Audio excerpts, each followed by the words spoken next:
Y vamos a ver si puedo presentar también.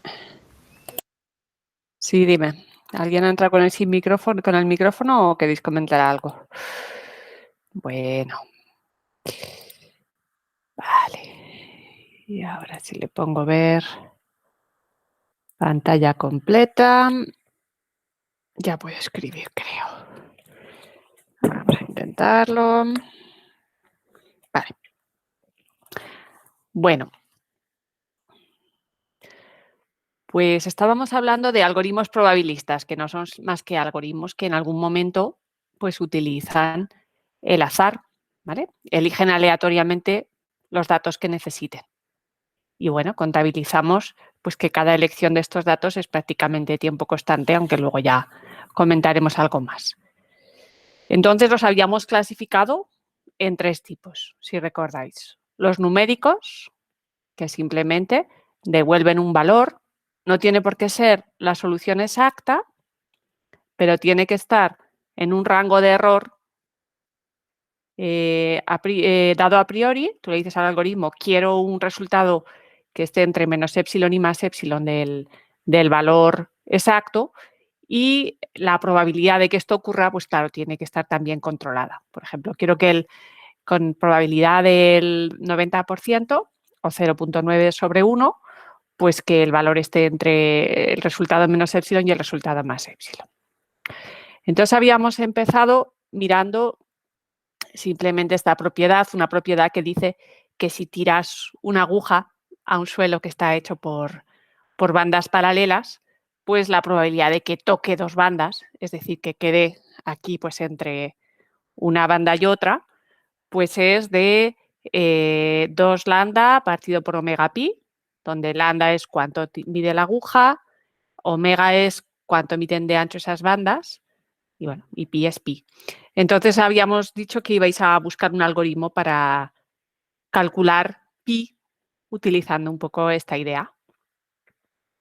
Obviamente, si lo habéis pensado un poco, pues la idea, claro, sería decir, bueno, pues yo voy a intentar hacer un algoritmo que me vaya tirando la aguja y contabilizando dónde cae, ¿vale? Y si cae en un sitio que toque 2 bandas, pues lo cuento como, pues como éxito si queréis, y si no toca como error, ¿vale? Y entonces la frecuencia de veces que toco 2 bandas, pues tiene que ir aproximando a la probabilidad teórica, esta de 2 lambda partido por omega pi. Entonces, claro, si yo hago algo así, claro, pues yo puedo despejar y decir, mira, pues pi aproximadamente vale, pues 2 lambda partido por omega p, si no me equivoco, ¿no? Creo que sí. Bueno, esto de aquí, ahora me entra la duda de si el pi está en el paréntesis o no. A ver, vamos a mirar. Yo creo que no, ¿verdad? O, a ver, un segundo. Ah, vale.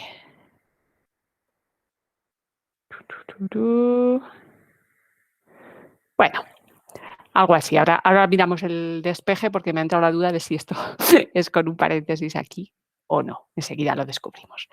Y entonces, claro, lo que ocurre es que esta P, pues la vamos a aproximar por la frecuencia, ¿vale? El número de veces que toco 2 barras partido por el número total. Número de veces que toco 2 por el total, ¿vale? Entonces, con esto, pues vamos a hacer un algoritmo que aproxime el valor de pi. Vamos a ver qué tal funciona, ¿vale? Bueno, entonces podemos elegir un poco, claro, por supuesto podíamos poner 2 valores de lambda y de omega pues fijos, pero por ejemplo, si elegimos lambda que la aguja mida la mitad de la anchura, pues entonces justo en la ecuación anterior me queda que P es igual a 1 partido por pi, ¿vale? Con lo cual, sí que faltaba un paréntesis aquí, por cierto. Toda la vida contándolo, se me había olvidado el paréntesis ese. Entonces, pues nada, pues simplemente vamos a intentar utilizar que ya hemos fijado el tamaño de la aguja como la mitad de la anchura y que vamos a ver cómo P se va acercando a 1 partido por pi. el número de veces total que tiro es n, ¿vale? Y el número k de veces que toco más de una tira de madera, pues lo voy viendo. Entonces, utilizando pues que P es aproximadamente K partido por N, pues me sale un poco que pi pues es el opuesto, el inverso de la probabilidad N partido por K, ¿vale? Entonces, este algoritmo probabilista, ¿es un algoritmo? Sí, claro, es un algoritmo, pero la cuestión es que una cosa es que yo sé que repitiendo este experimento muchas veces, pues al final me tengo que ir acercando al valor de pi. Y otra cosa es cuántas veces, es decir, es un algoritmo que sea mínimamente útil, mínimamente eficiente, ¿vale? Entonces, bueno, aquí está puesto este algoritmo un poco como primer ejemplo, porque realmente sería el primer algoritmo en el que simplemente se utiliza aleatoriedad. Fijaros que lo que hace el algoritmo es elige aleatoriamente dónde colocar la aguja, ¿vale? Elige al azar dónde colocarla y entonces miramos si toca o no toca dos bandas. Lo malo de este algoritmo es que tarda muchísimo en acercarse a pi, ¿vale? Entonces, bueno, podéis hacer la prueba, que es muy facilita de hacer, simplemente hacer un algoritmo aleatorio que elija pues el punto donde coloco la aguja, si queréis, y el ángulo de giro, y que mire si toca o no toca dos bandas y vais repitiéndolo y a ver qué tal se acerca a pi, ¿vale? Utilizáis un valor de pi que pilléis por ahí y lo que ocurre es que funciona, pero es muy, muy lento, ¿vale? Necesito repetirlo, por ejemplo, 1,5 millones de veces para sacar dos decimales de pi. Vamos, del 3,14 de toda la vida, o sea, es muy, muy lento. Entonces, es demasiado lento para considerarse útil, ¿vale? ¿Por qué? Pues porque en algoritmos probabilistas lo que vamos a contar es el tiempo en función del error, ¿vale? En función de cuánto tardo en acercarme al valor numérico, ¿vale? Entonces, bueno, ese primer algoritmo, el algoritmo de Buffon, bueno, no, he puesto una página en blanco para de vez en cuando poder escribir sin hacer demasiado destrozo, pero vamos, es un algoritmo muy lento. En general, pues nuestros algoritmos probabilistas vamos a intentar que sean pues tan eficientes como los deterministas que considerábamos. O sea, idealmente, pues necesitaría que fuera tiempo polinómico. Luego vemos un poco en función de qué, pero lo que está claro es que yo quiero, por ejemplo, en el caso de pi, ir sacando cifras decimales de pi. Pues de alguna manera tendría que ser polinómico en el número de cifras decimales de pi que voy sacando, ¿vale? Enseguida lo concretamos, pero básicamente es polinómico en el error, ¿vale? O sea, no tanto en la entrada, sino en la entrada puede que también, pero necesito sobre todo que en la aproximación al valor correcto pues sea bastante rápida, ¿vale? Enseguida hablamos. Vamos a hablar de otro un poquito más interesante. O sea, este primer algoritmo de tirar la aguja pues es porque es un algoritmo muy sencillo y también pues como primer ejemplo que existía. Pero este es mucho más interesante. Este es el problema de hacer integrales. ¿Os acordáis de cómo se hace una integral? Una integral, pues claro, si tienes suerte y es una función derivable, integrable y todas esas cosas, pues tienes unas fórmulas, ¿vale? Analíticas para ir calculando exactamente cuánto vale la integral. Pero la vida no es siempre tan fácil, ¿vale? No todas las funciones las sabemos integrar fácilmente y además pues hay funciones pues un poco rarillas que van cambiando de fórmula de alguna manera. Entonces, ¿cómo hacemos una integral? Bueno, pues básicamente todos hemos hecho un poco que la idea es, si yo quiero hacer la integral de una función desde un punto A hasta un punto B, lo que estoy intentando es calcular un poco cuánto vale toda esta superficie, ¿vale? La superficie que hay, pues entre las dos verticales que marcan los valores que me interesan, el eje de las X y la curva, ¿vale? Y bueno, pues eso se puede hacer de formas intentando estimar esto sin, aunque la función f no sea muy fácil de controlar, ¿no? En el sentido de que no sea integrable, esas cosas que hacíamos en las asignaturas de primer curso de matemáticas. ¿Cómo podemos hacer? ¿Alguna idea? A ver. Bueno, aparte del buenos días, que está muy bien, pues si queremos aproximar esta integral, pues lo mejor es que, por ejemplo, la intentemos hacer a trozos, ¿vale? ¿A trozos cómo? Pues bueno, pues yo qué sé, la partimos en 2 o 3 trozos y bueno, aproximadamente, claro, si queremos saber cuánto vale este trocito, pues lo que está muy fácil, claro, es lo que es la anchura es fácil, ¿no? Pero lo que es la altura, pues claro, tengo como 2 alturas, esta de aquí y esta de aquí, y luego pues la curva. Entonces lo puedo aproximar de diferentes maneras. Una forma bastante razonable de aproximarlo es decir, pues cógete la media, ¿vale? Si tienes este valor, que es f de b, y este que es f de una x por ahí, pues cógete un poco entre f de x y f de b la mitad, ¿vale? Y esto es más o menos lo que estimas como altura, ¿vale? Y lo que es un poco la anchura, la base, pues sería pues b menos x, ¿vale? Entonces aproximas ese trocito de integral, pues simplemente aproximando la altura, por ejemplo, por la mitad. Esta idea, pues si consigues hacer trozos suficientemente pequeños, funciona razonablemente bien, ¿vale? Entonces, vamos a hacerla primero de forma aleatoria. ¿Qué es lo que hacemos aleatorio? Pues lo que hacemos aleatorio aquí en este algoritmo es, yo tengo una función f, ¿vale? Y el número n me dice pues el número de trozos que voy a hacer, ¿vale? Para calcular la integral, ¿vale? O sea, yo tengo que calcular la integral desde a hasta b, ¿vale? Y ese n de ahí, que de momento me lo dan, me dice el número de trozos que voy a calcular. Entonces, simplemente lo que hacemos con el algoritmo aleatorio es elegir los trozos al azar, ¿vale? O sea, elegir aleatoriamente números, valores entre A y B, ¿vale? Entonces, por ejemplo, eliges al azar un número aquí, así hasta n veces. Para cada uno de estos números, pues voy a calcular cuánto vale f de x, para cada uno de estos x que he elegido al azar. Y luego, pues lo que voy a hacer es hacer la media de todos esos valores f de x. Es decir, voy a sumar los f de x, ¿vale? Las n veces que lo hago. Y luego, este valor lo voy a dividir por n, ¿vale? Entonces, lo que voy a hacer es un poco utilizar la idea de antes de calcular el valor medio, pero en lugar de hacerlo pues, en un punto o dos, pues lo voy a hacer en n puntos, ¿vale? Calculo cuánto vale f de x y calculo la media. Y entonces la integral la aproximo por pues, lo que es la altura de todo el intervalo b menos a por la media, la anchura, perdón, de todo el intervalo b menos a por la media de todas las alturas que he ido viendo, ¿vale?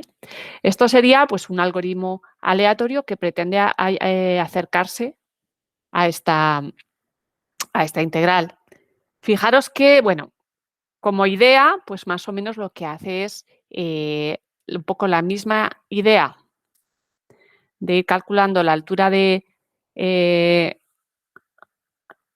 trozos así, en base a utilizar pues la altura del punto medio, o perdón, la media de las dos alturas, pues un poco exagerarlo un poco más, ¿vale? Voy a hacer n pruebas, n números cualesquiera, calculo f de x y hago la media, ¿vale? Entonces, este tipo de algoritmo, pues se puede ver, que no lo vamos a ver muy en detalle, que se acerca bastante bien a la integral, ¿vale? ¿Cómo sé qué tal se acerca? Bueno, pues en general lo que vamos a hacer es que siempre que estemos un poco calculando algoritmos en los que hago suma de cosas, ¿vale? De lo que sea, pues si elijo aleatoriamente todas estas y de forma independiente todos esos puntos en los que sumo, pues vamos a utilizar sin mucha justificación que la media de esto, pues, tiene una desviación, ¿vale? O sea, lo que el valor real se aleja de la media, bastante controlable. En concreto, bueno, pues la varianza, que sería un poco lo que se desvía el valor real de la media, pues en este caso sale aproximadamente del orden de 1 partido por n. Con lo cual, para el error se utiliza lo que se llama la raíz cuadrada de la varianza. ¿Vale? No vamos a entrar mucho en esto, podéis repasar un poco vuestros apuntes de probabilidad para ver qué era la varianza. Recordad que la varianza era la media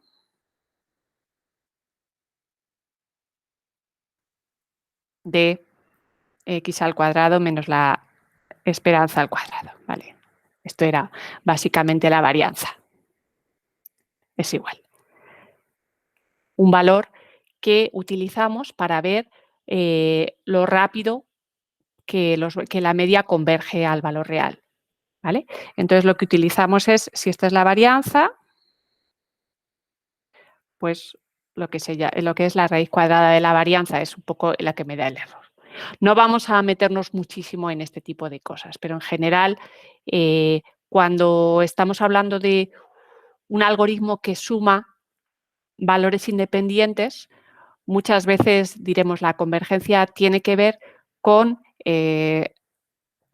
la raíz cuadrada del número de valores que sumo, ¿vale? Con poca explicación, ¿vale? Entonces, el error esperado en este caso es del orden de raíz de n, ¿vale? Ya os digo que esta parte no la vamos a justificar mucho. Es fácil de justificar, ya os digo que simplemente es pues porque calculo la varianza me sale n y el error, pues os dije el primer día un par de resultados de probabilidad que decían que era del orden de la raíz de la varianza.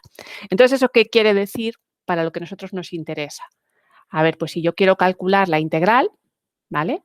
Y yo sé que cuando utilizo n puntos para calcularla, el error aproximadamente es raíz de n.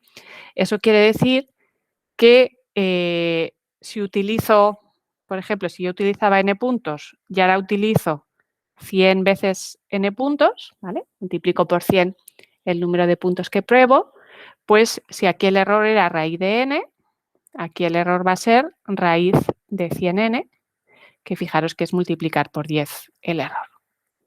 ¿Vale? Entonces, para obtener una cifra más de precisión, necesito pues, multiplicar por 100 el número de puntos. ¿Vale? Luego hacemos un poco la cuenta. Pero antes de entrar un poco en si realmente esto de necesitar multiplicar por 100 el tiempo para conseguir una cifra más es suficientemente rápido o no, que eso lo comentamos otra vez después, primero vamos a considerar alternativas, porque claro, yo directamente os he enseñado pues, un algoritmo probabilista que calcula la integral. ¿Y por qué? Porque no utilizas directamente un algoritmo normal. ¿Qué es lo que te da ese algoritmo probabilista? A ver, ¿qué os parece esta otra alternativa? En esta otra alternativa simplemente también estoy intentando calcular la integral, pero en lugar de dedicarme a poner puntos aleatorios de ningún tipo, simplemente voy a partir el intervalo en trozos iguales, ¿vale? En n trozos, exactamente iguales, ¿vale? No sé si los he dibujado muy bien, pero elijo simplemente, no elijo nada, simplemente los puntos que pruebo son pues los que están equidistantes, ¿vale? Si quiero probar, por ejemplo, aquí 5 puntos, pues cojo los dos extremos, el A y el B, y 3 puntos entre medio justo ahí. ¿Qué ventajas y qué desventajas tiene este algoritmo respecto al anterior? A ver, ¿qué opináis? Si no, lo haremos a dedo, como en clase. ¿Alguien se atreve? A ver. Pues Alejandro Mist, ¿qué opinas? ¿Qué algoritmo es mejor, este o el otro?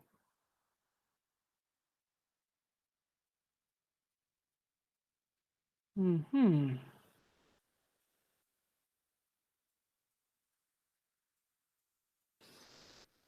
Pues alguien más que exista. Alejandro Paricio, Sí. ¿qué opinas? ¿Qué algoritmo es mejor, este o el anterior? Depende en cuántos trozos necesites dividirlo. Bueno, pero divides vamos a suponer que el número es el mismo, n, ¿vale? Te lo dicen. Mm, y en el otro solo escogías aleatorios los trozos, ¿no? Era la Sí, eso es. única. La diferencia es esta, ¿no? Que en el otro los cogías aleatorios y aquí los coges justito allí, a la misma distancia todos. Pues parece que esta puede dar un resultado más exacto si coges todos los trozos exactamente.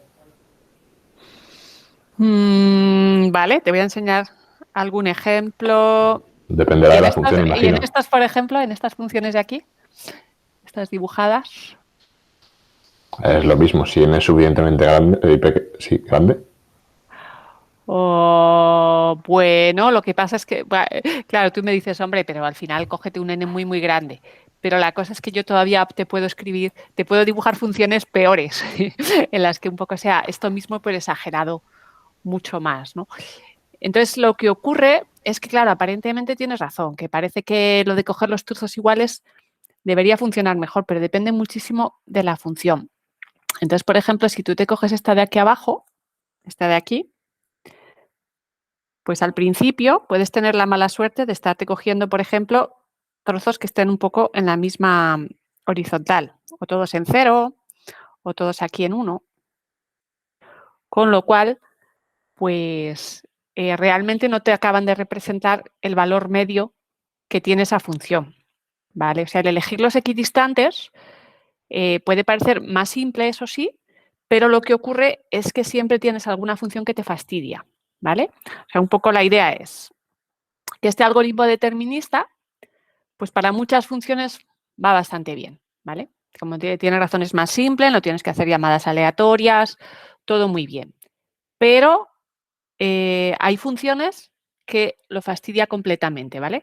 Funciones en las que al elegir los trozos completamente equidistribuidos, pues la función hace que cojas valores malísimos, ¿no? Que de alguna manera esos trozos equidistribuidos, yo qué sé, te den siempre el mismo valor y en realidad la función hace cosas mucho más complicadas. Entonces, esto es un poco lo que ocurre, que en general, gracias, ya está. En general, la versión determinista es más eficiente, porque claro, si la función es suave, es fácil, pues al elegir los puntos un poco equidistantes, pues te vas acercando más en una función de estas pues monótona, muy suave y tal, te vas acercando más rápido al valor. Pero para este algoritmo determinista hay una función que lo vuelve loco.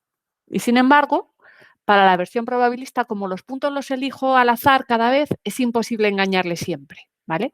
De alguna manera, si yo me cojo funciones pues, de este estilo, de esas que se repiten mucho, mucho, con muchas... estas son funciones trigonométricas que tienen periodos muy cortitos, pues si elijo de forma fija, es más fácil que me equivoque en el sentido de que acabe cogiendo siempre valores demasiado parecidos que no me representan lo que hace la función en total. Pero si lo hago aleatorio, esto no me va a pasar. Si yo elijo, por ejemplo, 5 puntos aleatorios en la primera función, pues me saldrán los que sean, ¿vale? Una vez me pueden salir estos, ¿vale? Otra vez me saldrán otros distintos. O sea, es imposible tener mala suerte siempre, ¿vale? Entonces, la probabilidad de acabar eligiéndolos mal es muy baja, ¿vale? Sin embargo, si fijo los puntos, pues habrá funciones para las que esos puntos van fatal. O sea, de alguna manera, para puntos fijos, siempre hay alguna función que funciona fatal.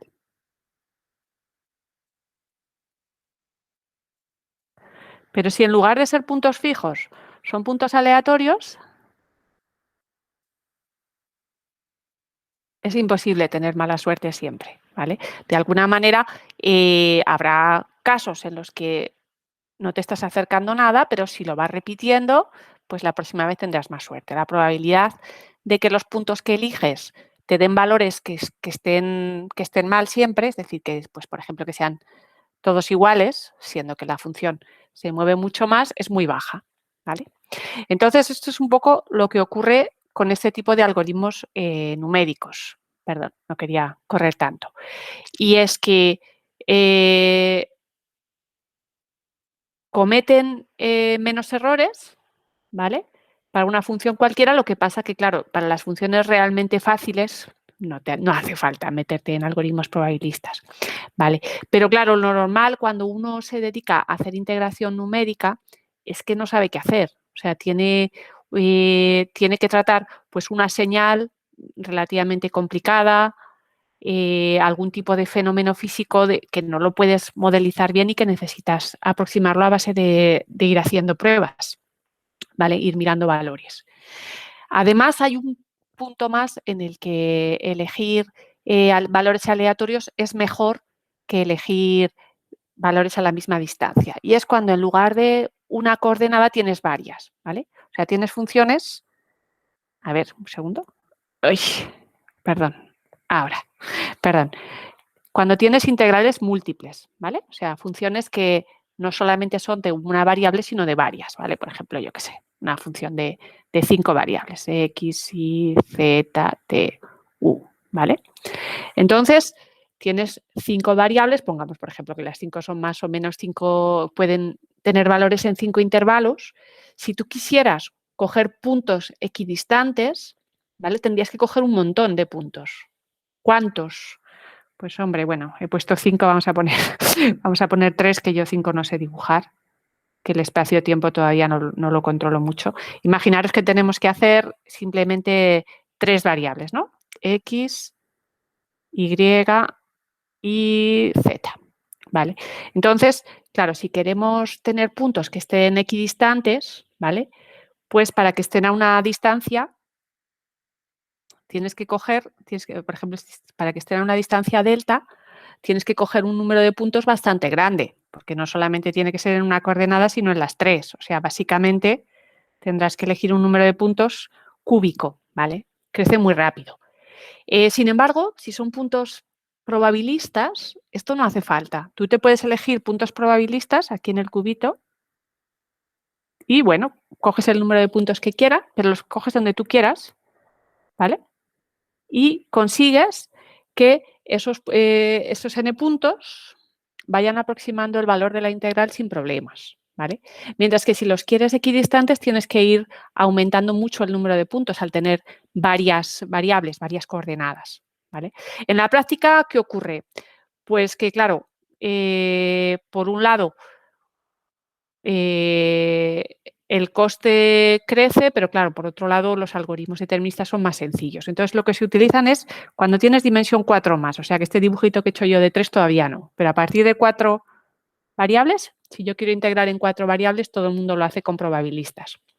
También hay gente que un poco le ha rizado el rizo mezclando un poco las dos cosas, pero aquí no vamos a entrar, ¿vale? Entonces, a partir de 4 variables, solo se utiliza integración probabilista.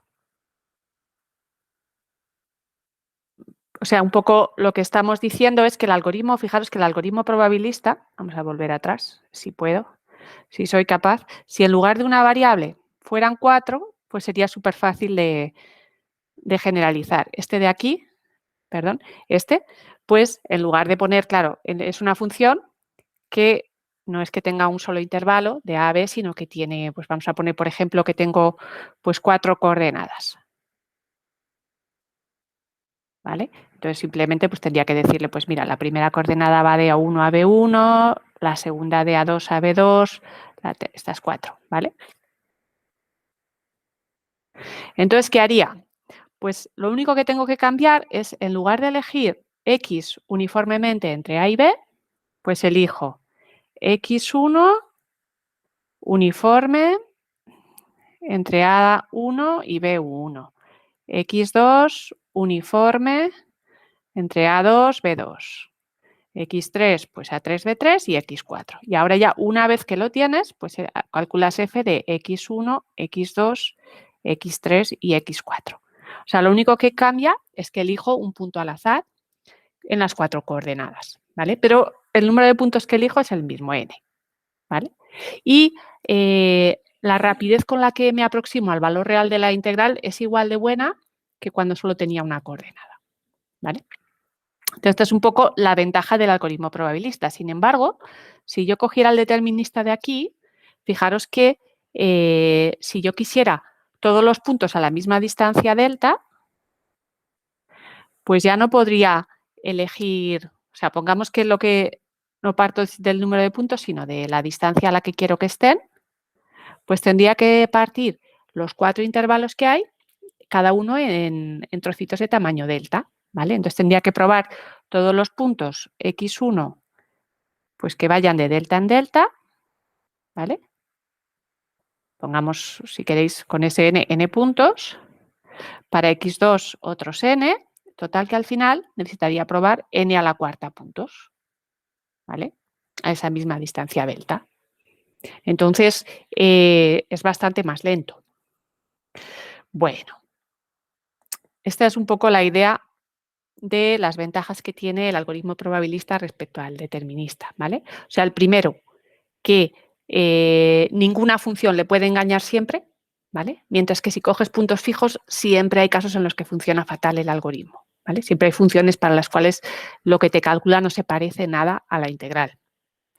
Y por otro lado, que además, cuando tengo más de una coordenada, pues el tiempo que tardo no cambia tanto, ¿vale? Porque solo depende del número de muestras en el probabilista, mientras que en el determinista, como depende un poco de lo cerca que pongo los puntos equidistantes, pues necesito mucho más tiempo, ¿vale? Bueno, ¿alguna pregunta hasta aquí sobre el algoritmo de integrales? Vale, vamos a echarle un vistazo a cuánto tiempo. Vamos a pensar solo en el algoritmo probabilista, olvidaros ya del determinista. Entonces, lo que os decía, como lo que estoy haciendo es, estoy sumando el valor que tiene la f por el... Bueno, estoy haciendo la suma de las f de x partido por n por b menos a. Pues otra vez, el error que tiene este valor, ¿vale? O sea, se va acercando a la media real, ¿vale? A lo que sería, pues, coger la integral completa y dividirla por b menos a, eso sería la media real, pues la rapidez, o sea, la rapidez con la que se aproxima al valor real, otra vez tiene que ver, pues la varianza es proporcional al número de puntos que cojo, entonces la raíz cuadrada de la varianza es raíz de n. Otra vez, la rapidez con la que me voy acercando al valor real de la integral es raíz de n, ¿vale? Con lo cual, pues si el error que voy a cometer es del orden de 1 partido por raíz de n, ¿vale? Pues si quiero conseguir aproximarme a la raíz, aproximarme a la integral un valor epsilon, pues de ahí puedo sacar el número de puntos que necesito utilizar, ¿vale? O sea, si me dice, mira, yo quiero que me des el valor de la integral con un error de 0.01. Digo, vale, pues para conseguir esto, pues yo necesito un número de puntos y lo despejo, ¿no? Pues que sería n igual a 1 partido por 0.01 al cuadrado, ¿vale? Esto sería un poco una manera de calcular el número de puntos que necesito para conseguir llegar a un error, a un valor de la integral suficientemente cerca, ¿vale? En este caso, pues 1 partido por 0,01, pues sería, si no me equivoco, 100, creo que me salen 10.000 puntos, ¿vale? Con 10.000 puntos consigues 2 decimales, por ejemplo, ¿vale? O sea que en este caso lo que nos interesa es medir el tiempo que necesito en función de lo cerca que estoy del valor, ¿vale? O sea, lo cerca que está el resultado del valor real de la integral.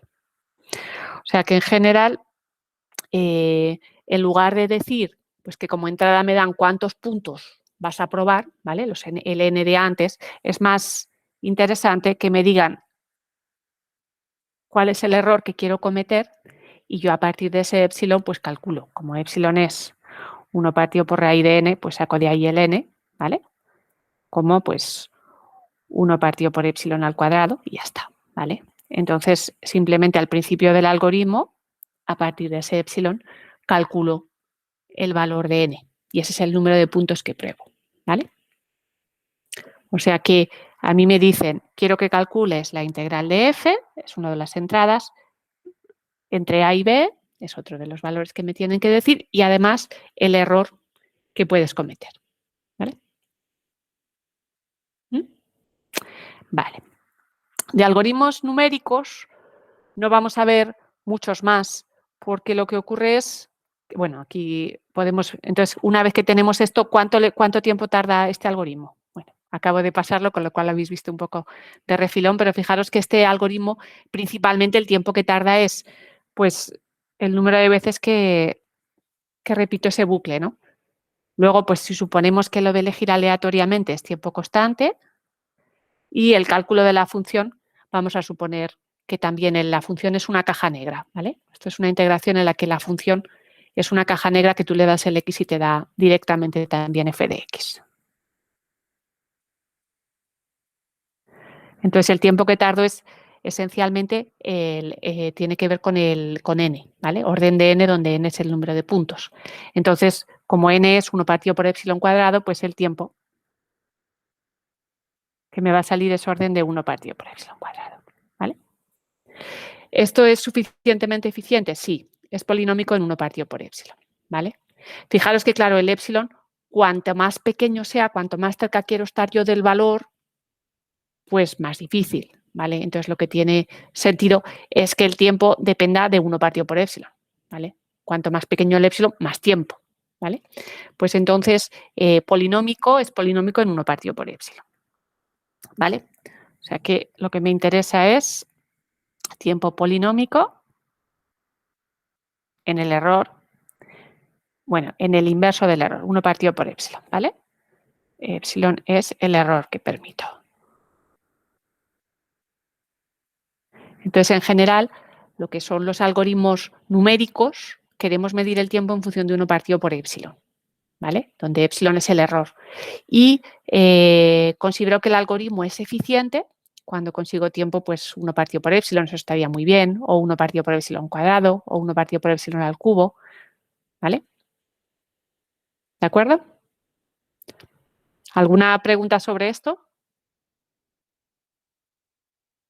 Entonces, nada, sobre algoritmos numéricos, principalmente esto, entender que lo que consigo es que me dan un epsilon, ¿vale? Y yo devuelvo un valor entre el valor exacto menos epsilon y más epsilon con una probabilidad alta, ¿vale?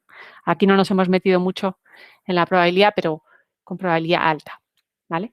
Y que nos interesa que el tiempo me salga polinómico en 1 partido por epsilon, donde epsilon es el error, y bueno, y que la mayoría de los métodos interesantes ya se meten mucho en una parte de matemáticas que algo habéis visto en la carrera, de cálculo numérico, de análisis numérico. Entonces, no nos vamos a meter mucho en este tipo de métodos porque ya, pues, por ejemplo, yo qué sé, toda la parte que tiene que ver con resolver ecuaciones en derivadas parciales o ecuaciones o sistemas de ecuaciones en derivadas parciales, todo eso, ahí hay muchos métodos que son métodos numéricos. De alguna manera intentan aproximar el resultado y utilizan normalmente algoritmos probabilistas.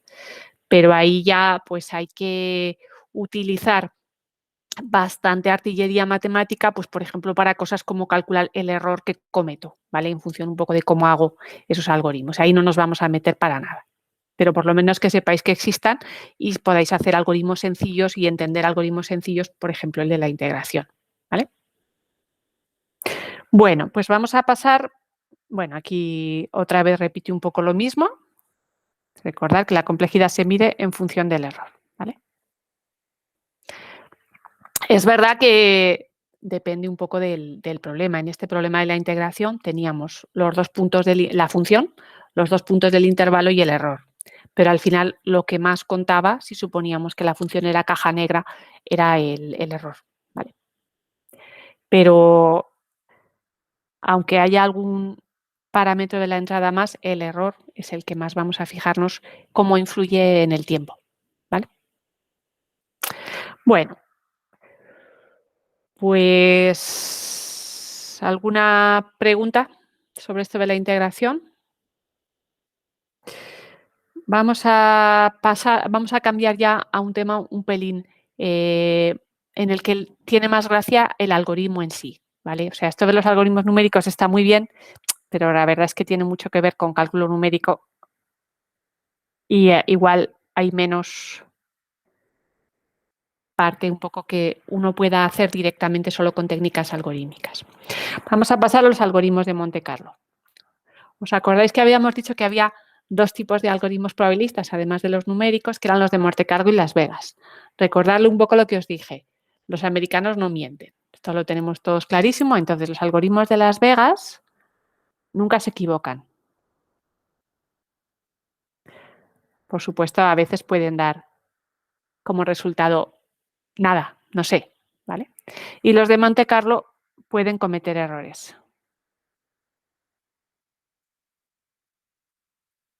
O sea, un poco los numéricos ya veíamos que se pueden equivocar, ¿no? Los numéricos lo que pasa es que queremos que se vayan acercando al resultado. Pero los de Monte Carlo,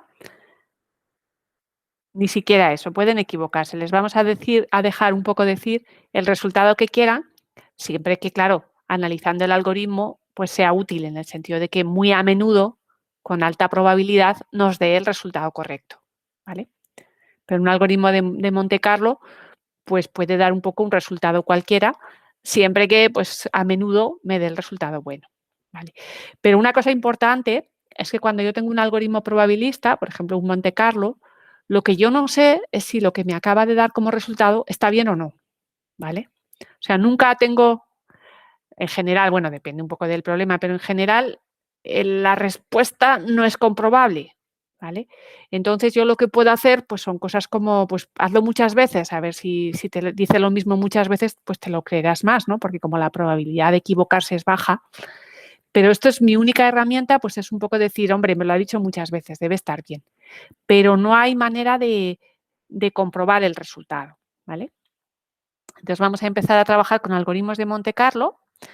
Y por supuesto, pues un poco aquí como justificación, un poco del Brasad y Bradley y de Javier Campos, es que obviamente esto de decir que los algoritmos de Monte Carlo no hay manera de saber si se equivocan o no, tampoco es tan grave, porque en realidad hay problemas que es que ni algoritmos deterministas, ni probabilistas, ni nada. No se conocen soluciones eficientes buenas, ni siquiera soluciones aproximadas. O sea, que no es que siempre vayas a encontrar algo. Pero entonces, en un algoritmo de Monte Carlo, lo que os decía, a veces se equivoca, pero con alta probabilidad, solución correcta. ¿Vale? Entonces, son algoritmos que de alguna manera, mirando el algoritmo, vamos a poder analizarlo y decir, con probabilidad mayor que tanto, te dice la solución correcta. ¿Vale? O sea, que es el algoritmo para cualquier entrada, ¿eh? O sea, hay que analizarlo entrada a entrada. Tú dices, para esta entrada, pues con una probabilidad alta me dice la verdad. ¿Vale? No en general mezclando muchas entradas, no mezclamos entradas, ¿vale? Cuando digamos probabilidad alta, no mezclamos entradas. O sea, fijamos una entrada y para esa entrada, pues la probabilidad de acertar es alta, ¿vale? ¿De acuerdo? O sea, no tiene nada que ver con decir, hombre, es que este algoritmo, cogiendo muchas entradas en media, no, no. Los algoritmos probabilistas que nos interesan los vamos a analizar caso a caso y para cada caso tienen que funcionar bien. Y funcionar bien quiere decir que con probabilidad alta dicen la respuesta correcta, ¿vale? Bueno, vamos a entrar en un problema concreto. Bueno, aquí está un poco la definición, que quizás volvemos a ella después de haber trabajado con un algoritmo concreto, pero bueno, para que os vaya sonando, un algoritmo es P correcto si pues devuelve la solución correcta con probabilidad mayor o igual que P, ¿vale? Ese P, ¿quién será? Pues hombre, cuanto más pequeño, cuanto más cerca de 1, mejor, ¿vale? Son probabilidades, le estamos haciendo sobre 1, pues si consigues una probabilidad muy cercana a 1, mucho mejor. A veces, pues podrás conseguir P's fijos, que los puedes ir mejorando. A veces el P dependerá un poco de lo grande que es la entrada. Cuanto más grande sea la entrada, más difícil será mejorar la probabilidad. Ya iremos viendo, ¿vale? En el caso, por ejemplo, en el primer caso que vamos a ver, vamos a empezar con un algoritmo P correcto para un P relativamente malo y luego lo vamos a intentar mejorar, ¿vale? Entonces, P correcto es que es correcto con probabilidad mayor o igual que P. Bueno, vamos a pensar en este algoritmo. Bueno, en realidad, ahora que vamos a hacer ya casi el descanso, pues os presento más bien el problema. Es el problema de multiplicar matrices. ¿Qué os acordáis de algoritmos de multiplicar matrices? ¿Cuál visteis en algoritmia básica? Lo tenéis delante. Solo hay que mirar la transparencia. Me imagino que este, por ejemplo, seguro que lo contasteis el año pasado. El de dividir y vencerás. ¿Os suena? Fijaros que, claro, para multiplicar dos matrices, A y B, las dos matrices son n por n, pues recordad lo que había que hacer, ¿no? Pues multiplicar A por B, ¿no? Pues es cada fila de A por cada columna de B, ¿vale? Entonces, claro, ¿cuántas filas de A hay? Pues n. ¿Y cuántas columnas? N. Pero claro, cada multiplicación de fila por columna me supone multiplicar y sumar n números, ¿vale? Entonces tengo que hacer n cuadrado multiplicaciones fila por columna y cada una de ellas tarda tiempo n. Si lo hago así, no digo que este sea el mejor método, si hago esto, pues tardo tiempo n cúbico, ¿vale? Que es el algoritmo un poco el que nos enseñaron en bachillerato, ¿no? El multiplicar matrices de toda la vida. Pero claro, esto para matrices muy grandes, que son las que se utilizan en problemas reales, esto es muy lento, muy lento. Entonces, dando muchas vueltas, se consigue bajar con el divide y vencerás a n a la 2,81. ¿Merece la pena este 0,2? Bueno, pensarlo un poco. Pensar, por ejemplo, en n igual para después del descanso. Si tengo que multiplicar matrices de 1.000.000, ¿vale? De tamaño 1.000.000 de filas y 1.000.000 de columnas, ¿cuánto mejora el bajar de n cubo a n a la 2,8? ¿Vale? Incluso, por supuesto, la gente sigue intentando bajar este coste de multiplicar matrices y lo han conseguido bajar con un algoritmo relativamente complicado que es a n a la 2,373. ¿Por qué pensáis que pone esto de menos prácticos? ¿Qué puede tener de menos práctico un algoritmo? Obviamente, el extraction tampoco es tan fácil. ¿Qué puede ser eso de un algoritmo menos práctico para multiplicar matrices? ¿Alguna idea? Bueno, es menos práctico porque una cosa es que ponga tiempo n a la 2,373 y otra cosa es lo que no se ve ahí, el a o esa. Acordaros que la o quiere decir una constante multiplicada por, ¿vale? Entonces, las constantes, en este caso, que van delante, son enormes. La verdad es que no me las sé. La podemos mirar, que está en Wikipedia, todas estas cosas. Lo que son un poco las complejidades de algoritmo las lista muy bien Wikipedia. Pero es una constante bastante grande. Entonces, no es que no sirva para nada, pero con esa constante tan grande, que luego ahora en el intermedio la busco y la comentamos, pues hombre, lo que te vale este algoritmo es cuando el n es muy grande. Entonces sí, ¿vale? Yo qué sé, si la c fuera, yo qué sé, 10 a la 5, pues para n igual a 10 a la 10, bien, la compensas, ¿no? Esa constante.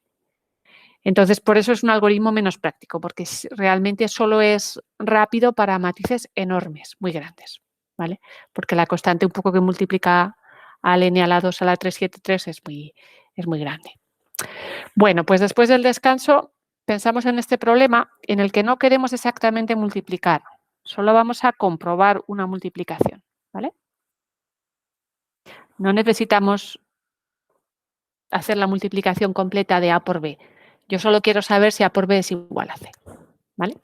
Entonces vamos a pensar en algoritmos mucho más rápidos que directamente multiplicar. Y esos algoritmos van a ser esencialmente uno que es probabilista, ¿vale? Bueno, pues cortamos aquí, pero podéis ir pensando.